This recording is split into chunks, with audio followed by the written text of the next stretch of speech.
page 384. Part 29.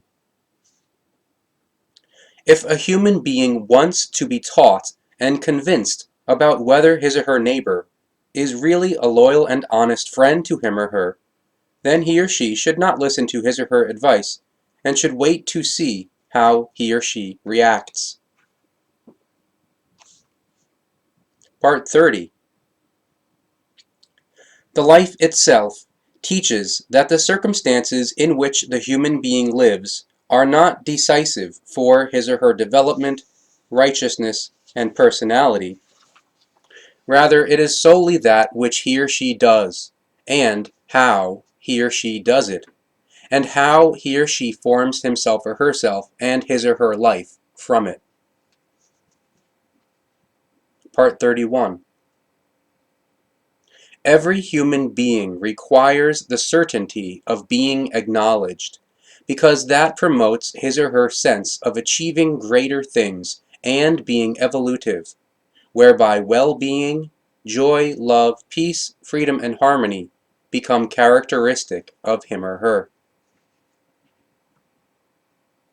Part 32.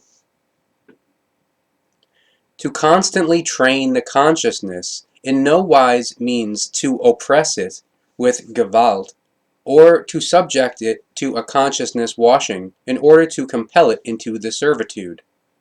Consciousness training, first and foremost, means to directly and clearly recognize how the consciousness works in itself and creates the thoughts. From that, a knowledge arises which can be used with understanding in order to tame the consciousness and its thoughts, and to consciously deal with both, and to make both more malleable in a form which allows the human being to become master of his or her consciousness and thoughts, whereby he or she finally learns to use his or her consciousness and thoughts in a real and effective wise, and allows it all to become the life-determining factor by means of the might of the thoughts. Part 33. Very many terrible things do indeed exist in the world and among human beings, but they are mostly only mischance and irrationalities which arise out of unknowledgeness and disregard for the creational natural laws and recommendations.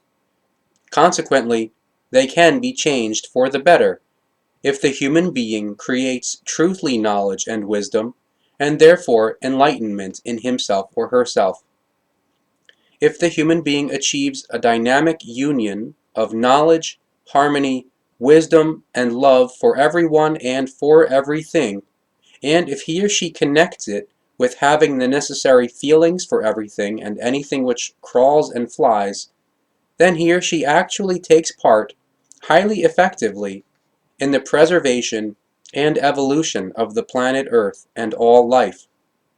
From that it follows that the work of the consciousness and the actually evolutive work with the thoughts is not only essential for philosophers and other thinkers, rather it is really essential for all human beings, regardless of which race or skin color, which religion and worldview, which societal standing and position, and which kind of life they have.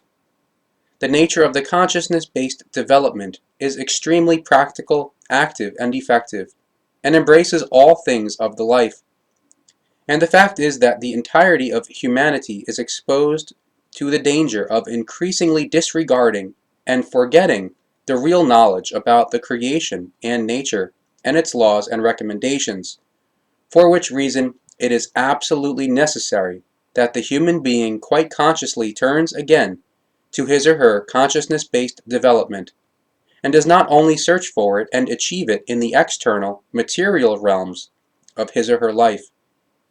He or she can no longer put his or her consciousness-based evolution under a bushel and regard it as a luxury, because the time has long since arrived when the evolution of the consciousness, and thereby also the recognition of the real facts, has become indispensable and extremely necessary for survival and the continuation of life.